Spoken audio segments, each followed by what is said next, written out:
안녕하세요. 구독자 여러분. 와우와우 시네마 채널에 와주셔서 감사합니다. AFI 미국 영화 연구소가 선정한 헐리우드 음악의 전설 여자 배우 15위는 메이 웨스트입니다. 오늘은 1920년대와 1930년대 헐리우드의 음악, 연극, 영화 등 다양한 분야에서 활동하며 큰 인기를 끌었던 메이 웨스트의 생애와 출연 작품들에 대해서 알아보겠습니다. 메이 웨스트는 20세기 초에 활약한 미국의 배우이자 코미디언, 극작가, 시나리오 작가이며 유니크한 스타일, 화끈한 대사, 섹시한 이미지로 노골적인 성적 표현을 서슴지 않았던 배우입니다. 헐리우드 역사상 섹스 심벌의 아이콘이라 하면 흔히 마릴린 먼로를 떠올리겠지만 마릴린 먼로마저 숭배할 정도로 진짜 원조 섹스 심벌은 메이 웨스트라고 할 수 있습니다. 미국의 문학평론가 조지 네이선은 자유의 여신상을 변형해 메이 웨스트를 리비도의 여신상이라고 불렀을 정도입니다.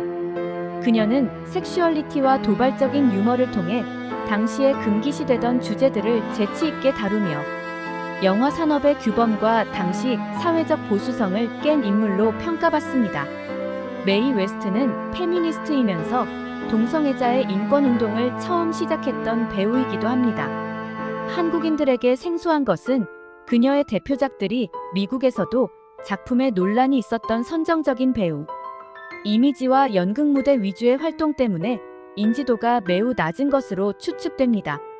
그녀는 보드빌 무대와 스크린, 브라운관을 누비며 리비도의 여신이라 불렸습니다.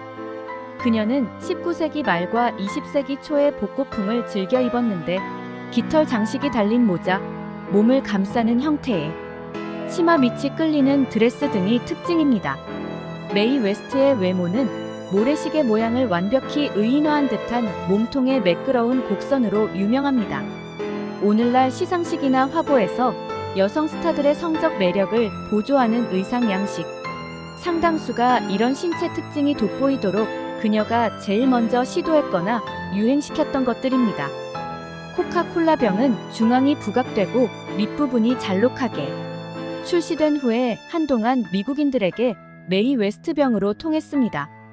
또한 초현실주의 화가 살바도르 달리는 메이 웨스트의 입술선을 모방해서 메이 웨스트 소파란 걸 만들었고 제2차 세계대전 때 그녀의 가슴처럼 부푼 해상 구명조끼를 군인들은 메이 웨스트라 불렀습니다. 또한 낙하산이 제대로 작동하지 않아 캐노피 중앙이 찌그러져 브래지어 모양처럼 잡히는 현상을 메이 웨스트 오작동이라고 불러왔는데 현재도 사용되는 용어입니다. 그녀는 당시 가장 논란이 많은 영화 배우 중 한 명이었습니다. 끊임없이 외설 검열 문제에 부딪혔으며 관습적인 믿음을 코미디로 만들어 스튜디오 시스템에 저항했고 대공황 시대의 관객들에게 많은 존경을 받기도 했습니다. 그녀는 공연 대본을 대부분 직접 썼으며 보드빌 무대와 뉴욕의 연극 무대에서 70년 이상의 경력을 가진 자신의 영화 출연 작품 12편 중 7편의 시나리오를 직접 쓰고 유색 인종들을 출연시키기 위해 노력한 선구자이기도 합니다.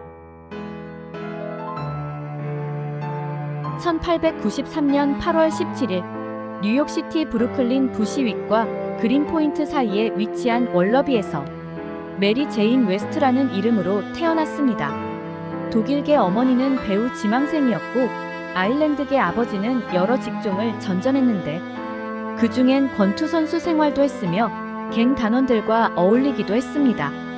그녀는 5살 때 처음으로 교회 사교 모임에서 청중을 즐겁게 했고 아마추어 쇼에 출연하기 시작했으며 지역 재능 대회에서 상을 받았습니다. 1901년 8살 때 로열 시어터 아마추어 대회에서 베이비 메이라는 이름으로 출전해 우승하면서 공연계에 데뷔했습니다. 그녀는 퀸즈 우드 헤븐 지역에서 일찍 성공을 거두면서 초등학교 4학년 때 학교를 그만두고 일에 전념했고 체조, 아크로바틱 등을 배웠으며 사자 조련법을 습득하기도 했습니다. 특히 레그타임이 섞인 소위 흑인 노래들과 희극적인 노래, 조지 코엔 등 유명 공연자들 흉내내기가 특기였습니다. 13살에 지역 레퍼토리 극단에 들어가 톰 아저씨의 오두막 등에서 아역으로 출연했는데 리처드 3세 연극에서 남장을 하고 왕자 역을 맡기도 했습니다. 그녀는 1907년 14살의 나이에 할 클레런던 스톡 컴퍼니의 보드빌 무대에서 전문적으로 공연을 시작했습니다. 18세의 나이로 브로드웨이 쇼에 처음 등장한 것은 1911년 리뷰 아라 브로드웨이였습니다. 이때 춤과 연기로 유명해져 꼬마 요부로 불렸고 성인이 되면서부터 보드빌, 리뷰 등에서 야한 가사의 노래와 선정적인 몸동작으로 관객들을 열광시켰습니다. 1912년 그녀는 당대 최고의 쇼 제작자 플로렌즈 지그펠드가 만든 뮤지컬 코미디 매력적인 미망인의 오프닝 공연에서 베이비 뱀파이어로 출연했으며 1913년 원조 브링클리 거리란 이름으로 처음 단독 코미디 쇼를 열었습니다. 그녀는 재즈가 흑인 음악이라고 선대받던 시절부터 재즈 밴드를 고용했던 첫 백인 보드빌 스타이며 흑인 음악과 춤을 본인의 공연에 적극적으로 도입했는데 훗날 영화에서도 재즈, 스윙, 블루스에 기반한 노래들을 불렀습니다. 1918년 그녀가 브로드웨이에서 코러스걸로 일하던 중 스타가 되게 해준 쉼이로 불리는 동작의 흑인 춤이었습니다. 그녀는 리뷰 썸타임에서 쉼이를 선보이며 이를 빠르게 유행시켰습니다. 몸은 고정한 상태에서 어깨만 번갈아 앞뒤로 흔드는 이 춤은 당시 외설적으로 여겨졌습니다. 원래 이 춤은 쉼이 쇼오블이라 불리던 것을 그녀가 쉼이로 줄여서 부르기 시작한 최초의 사람이기도 합니다. 메이 웨스트가 처음으로 저작권을 받은 첫 작품은 1921년의 단막극 루비 반지입니다. 그녀는 제인 마스트라는 필명을 사용하여 자신의 위험한 희곡을 쓰기 시작했습니다. 브로드웨이에서 그녀의 첫 주연은 그녀가 쓰고 제작하고 연출한 1926년의 섹스라는 희곡으로 공연했습니다. 매춘, 마약 등 금기 소재들을 한꺼번에 다룬 문제작이었습니다. 이어서 1927년 그녀의 인생의 코미디 드라마 중 하나라고 불렀던 희곡 차기작 더 드래그를 뉴욕 무대에서 공연하려 했으나 동성애를 소재로 삼았다는 이유로 심사에서 허용 불가 판정을 받았습니다.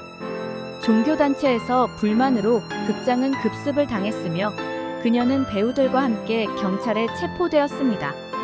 결국 그녀는 청소년의 도덕을 타락시켰다는 혐의로 10일간의 징역형을 선고받았습니다. 그녀는 벌금을 내고 풀려날 수도 있었지만 그것이 가져올 홍보를 위해 징역형을 선택했습니다. 이 사건으로 인해서 그녀는 미국 전역에 이름이 알려지면서 하루아침에 스타가 되었습니다. 1928년 웨스트가 직접 쓰고 주연한 브로드웨이 연극 다이아몬드 릴레 로열 시어터 공연은 헐리우드가 웨스트를 주목하게 만든 계기였습니다. 1932년 브로드웨이 스타 출신인 조지 레프트의 요청을 받아들여 그녀의 첫 주연 작품인 나이트 애프터 나이트로 처음 영화배우로 데뷔했을 때 그녀는 이미 38살이었습니다. 그러나 나이에 상관없이 이 작품은 대흥행이 되었습니다. 나이트 애프터 나이트는 영국에서 제작된 아치 마요 감독의 범죄 로맨스 영화로 신분 상승을 꿈꾸며 과거의 흔적을 지우려 하는 주인공의 이야기와 사교계와 갱스터 문화의 충돌을 중심으로 다양한 주제를 다루며 코미디와 드라마가 적절히 조화된 작품입니다. 메이 웨스트는 적절한 때에 극의 분위기를 가볍게 환기시키는 역할을 한 대사들 덕분에 적은 분량에도 불구하고 본인이 고안한 대사들을 효과적으로 활용해 신 스틸러가 되면서 크게 주목받았고 바로 주연으로 올라섰습니다.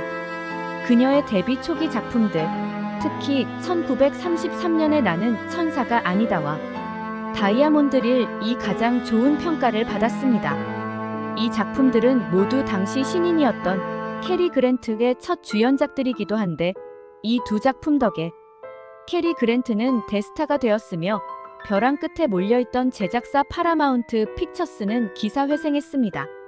나는 천사가 아니다는 블랙 코미디 영화로 웨슬리 러글스 감독이 연출하고 메이 웨스트가 직접 시나리오를 쓰고 캐리 그랜트와 주연을 맡은 영화로 그녀의 독특한 매력과 유머가 돋보이는 작품입니다. 이 영화는 그녀의 대표작 중 하나로 당대의 사회적 금기를 유머러스하게 넘나들며 대중의 큰 사랑을 받았습니다. 1933년에 로엘 셔먼 감독이 연출하고 메이 웨스트가 시나리오에도 참여한 시던 힙록 영화로 그녀의 가장 유명한 캐릭터 중 하나인 연극 다이아몬드리를 기반으로 제작되었습니다. 그녀의 대표작이자 대공황 시기에도 큰 성공을 거두며 그녀를 헐리우드 스타로 자리매김하게 한 작품입니다.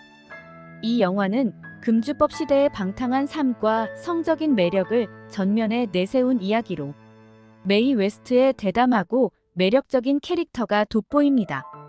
이후 그녀는 파리를 중심으로 프랑스에서도 굉장한 인기를 얻어 패션업계에 큰 영향을 미쳤습니다. 1934년에 개봉한 리오 맥케리 감독이 연출한 벨 오브 더 나인티즈 영화는 프랑스 파리 패션계까지 사로잡았던 그녀의 화려하고 독특한 의상이 절정에 달한 영화입니다. 이 영화는 그녀의 도발적인 연기와 대담하고 자주적인 여성을 표현하는 배우로 큰 화제를 불러일으켰습니다. 이후 헐리우드에서 성적 매력을 강조한 캐릭터들이 등장하는데 큰 영향을 주었습니다. 1935년 메이 웨스트는 헐리우드에서 가장 높은 출연료를 받는 여배우가 됐습니다. 이후 메이 웨스트는 영화 속에서 음악적으로 다양한 면모를 보여줬는데 1935년 알렉산더 홀 감독이 연출한 고인 투 타운 뮤지컬 코미디 영화에서 그녀가 직접 시나리오를 쓰고 카미유 생상스의 아리아 노래를 불렀습니다.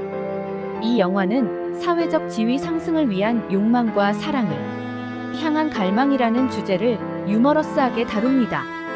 영화 속에서 그녀는 사랑과 사회적 지위를 위해 도전하는 여성의 이야기를 유쾌하고 당당하게 풀어냅니다. 1936년 라울 월시 감독이 연출한 서부 영화 클란다이크 애니는 메이 웨스트와 빅터 맥라글렌이 주연을 맡았습니다. 이 작품은 1930년대 헐리우드의 금기와 규제를 넘어선 작품으로 평가를 받습니다. 메이 웨스트의 독특한 스타일과 매력을 반영했으며 유머, 로맨스, 자기 구원을 주제로 다루고 있습니다. 라울 월시 감독은 메이 웨스트의 카리스마와 코미디적인 요소를 살리면서도 영화의 모험과 드라마적 요소를 가미해 작품을 연출했습니다. 1936년에 개봉한 고 웨스트 영매는 헨리 해서웨이 감독이 연출하고 메이 웨스트, 워렌 윌리엄, 랜돌프 스콧이 출연한 미국 코미디 영화입니다. 이 영화는 시골에 좌초되어 한 젊은이의 애정을 하찮게 여기는 영화 배우에 관한 이야기입니다. 특히 메이 웨스트가 연기하는 여배우의 매력적인 이미지와 그녀가 겪는 일들을 통해 헐리우드의 화려한 겉모습 뒤에 숨겨진 인간적인 면을 보여주려는 의도가 있습니다. 1937년에 개봉된 에버리데이즈 어 할러데이는 코미디 장르 영화로 메이 웨스트가 주연과 시나리오를 맡은 작품입니다. 감독은 엘버트 에드워드 서덜랜드가 맡았고 에드먼드 로우, 찰스 위닝거, 찰스 버터워스도 출연했으며 트램펫 연주자 루이 암스트롱도 함께 출연했습니다. 메이 웨스트 특유의 매력과 유머가 잘 드러난 작품으로 헐리우드 전성기의 독특한 시대상을 반영합니다. 1940년 에드워드 프랜시스 클라인 감독의 나의 귀여운 병아리 영화는 메이 웨스트와 듀켄필드가 주연을 맡은 코미디 서부극 작품입니다. 이 영화는 유머와 풍자를 통해 당시 서부 영화의 클리셰를 비튼 서부 코미디입니다. 혼란스러운 시골 마을에서 다양한 소동을 벌이는 주인공들이 중심이며 외부의 편견과 내부의 고정관념에 도전하는 모습을 그려냅니다. 특히 메이 웨스트와 듀켄필드가 연기한 등장인물의 캐릭터는 전형적인 서부 인물상에서 벗어나 독특한 유머와 매력을 발산하며 당시 사회적 이중잣대와 부조리한 상황을 풍자했습니다. 메이 웨스트는 1943년 더 히트 안작품을 마지막으로 영화 일을 그만두고 검열에서 보다 자유로운 연극 무대 일에만 집중하게 됩니다. 영화계에서 표현의 자유가 원천 봉쇄되자 메이 웨스트는 연극에만 전념하면서 다양한 영상 출연 제안들을 모두 거절했습니다. 1960년대 중후반 검열이 거의 다 풀리면서 다시 대중활동을 시작했습니다. 1966년에 트위스트 언드 샤우트 등이 수록된 로큰롤 중심의 커버 앨범 웨이 아우트 웨스트를 발매하며 파격적인 모습을 보여주었습니다. 같은 해 발매한 앨범 와일드 크리스머스 앨범도 로큰롤 곡들로 채워져 있습니다. 1972년 80에 가까운 나이에 다시 한번 그룹 가수 더 도즈의 라이트 마이 파이어 등 로큰롤 커버 앨범 그레이트 볼즈 오브 파이어를 냈습니다. 메이 웨스트는 27년 동안 영화 활동을 중단한 후 1970년 마이클 사른이 감독한 코미디 영화 마이라 브레킬리지 작품에 출연했습니다. 고어 비달의 동명 소설을 원작으로 한 영화는 급변하는 성 정체성과 젠더, 헐리우드 황금기의 문화와 충돌하는 새로운 가치관 등을 탐구하며 당시로서는 파격적인 주제를 다뤘습니다. 비평가들로부터 과도하게 자극적인 연출과 산만한 전개에 대해 혹평했지만 영화의 주제와 젠더에 대한 파격적인 접근 방식은 오늘날까지도 학문적, 문화적 논의의 대상이 되고 있습니다. 이 영화는 성적 노골성으로 인해 논란을 일으켰지만 후에 컬트 클래식으로 자리 잡았습니다. 1978년 섹스테트 작품은 켄 휴즈가 감독하고 메이 웨스트가 생애 마지막 영화에 출연한 뮤지컬 코미디 영화입니다. 이 영화는 메이 웨스트의 동명 연극을 각색한 작품으로 헐리우드의 전성기 시절의 매력을 되살리려는 시도였지만 당시로서는 다소 시대착 오적이라는 평가를 받았습니다. 메이 웨스트의 연기력은 주로 그녀의 독특한 대사 전달 방식과 무대 장악력에서 드러났습니다. 그녀는 느긋하고 유혹적인 톤으로 대사를 전달하는 독특한 스타일을 가지고 있었습니다. 그녀의 대사는 성적 뉘앙스를 담고 있지만 결코 노골적이지 않았고 이로 인해 검열을 피하면서도 관객에게 충분한 암시를 주는 능력을 발휘했습니다. 그녀의 연기 스타일은 과장된 제스처와 느리게 흘러가는 말투로 유명했습니다. 이로 인해 메이 웨스트는 당대 다른 여배우들과는 차별화된 이미지를 구축할 수 있었고 유머와 매력을 결합한 연기 스타일을 완성했습니다. 웨스트는 단순한 배우를 넘어 연극 작가, 가수, 코미디언으로서 다양한 업적을 남겼습니다. 그녀의 작품은 페미니즘과 성적 해방에 대한 상징으로 남아있으며 대담한 여성 캐릭터와 성적 주제를 다루는 현대 영화에도 큰 영향을 미쳤습니다. 1980년 11월 22일 메이 웨스트는 캘리포니아 로스앤젤레스에서 87세의 나이로 생을 마감했습니다. 그녀의 대담한 스타일, 유머, 그리고 파격적인 영화들 덕분에 웨스트는 헐리우드 역사에서 가장 독창적이고 영향력 있는 인물 중 한 명으로 남아있습니다. 메이 웨스트는 영화 산업에 기여한 공로로 헐리우드 명예의 거리에 별을 새겼습니다. 또한 연극계에서 무대 배우로서 기여한 공로로 그녀는 어메리컨 시어터 홀 오브 페임에 입성했습니다.